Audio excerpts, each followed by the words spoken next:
बिस्मिल्लाहिर्रहमानिर्रहीम। अस्सलाम वालेकुम। अज माह रमज़ान दी पहली तारीख है ते असी क्या तुहानू क्यों ना किसी करीबी पिंड दे विजिट ते लै चलीए। ते यह वाला जिहड़ा रास्ता है यह 25 ते 26 ਚੱਕ ਨੂੰ ਜਾਂਦਾ है। रास्ते ते जो असी जा रहे सी ते सानू बहुत सारे जानवर भी इत्थे सड़क दे नाल नाल चरदे और जांदे हुए नज़र आए। असी क्या कि तुहानू पिंड दा ये रास्ता दिखाने आ जिहड़ा कि अमूमन असी फिल्मां दे विच ही वेखने आ। इर्द गिर्द हरियां भरियां खेतां ते खेतां च किसान काम कर रहे सन और सब नाल वड्डी गल इस इलाके दी ये आ कि इत्थे हाले तिकर कोई कॉलोनी नहीं बनाई गई, जिंदी वजह नाल हाले तिकर इत्थे हर किस्म दी फसलां वेखण नूं मिलदियां ने।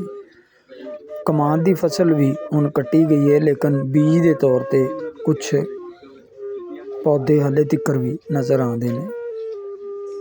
सड़क सिंगल है, जिदों कि जिन्ने इनू पिंड लगते हैं इस सड़क नूं डबल होना चाहिए ताकि किसी किस्म का कोई हादसा या आवाम नूं परेशानी ना होवे।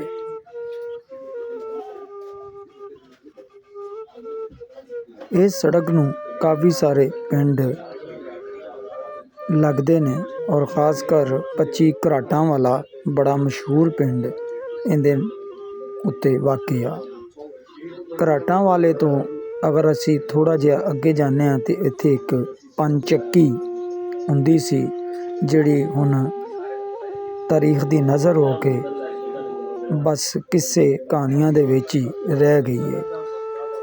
सानू बड़ी अच्छी तरह याद है कि असी कुछ अरसा पहलों इत्थे उन्हां दी वीडियो बनाने लई आए सां ते पता लग्या कि वो चक्की ख़त्म हो चुकी है।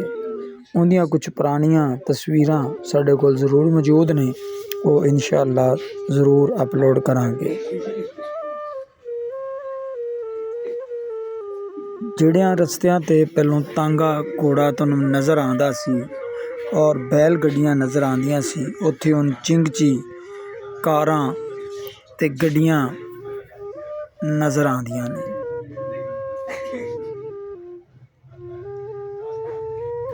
ये साडे सामने वड्डी नहर जिन्हों नहर लाहौर बारी दुआब भी आख्या जाता है, वो वाक़या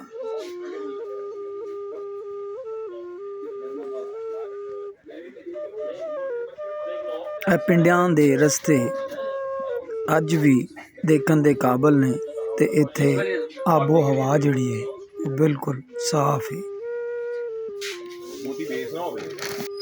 लो जी, कदी तुहानू भी वक्त मिले तो इन्हां रास्तियां दे उत्ते ज़रूर सफ़र करो तो तुहानू पता लगेगा कि इत्थे आबो हवा शहर की निस्बत कितनी साफ है।